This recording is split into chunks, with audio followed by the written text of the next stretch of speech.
Here we have the cross slide, the carriage, lightly ground with a stone just to smooth the faces off. Apply a tiny bit of oil.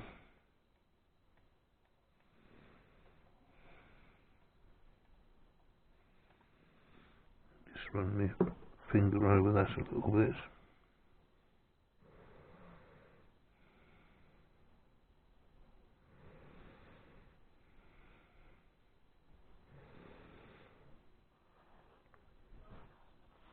And let's see how it fits.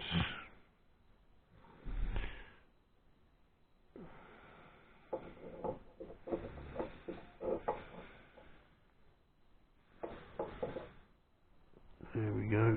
Oh yes.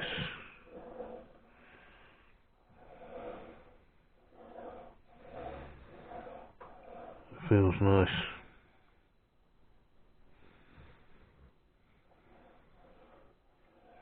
Solid. There we go. Right. Now, just have to fit the gibs to hold it in place. Fit the carriage back, and we're back in business.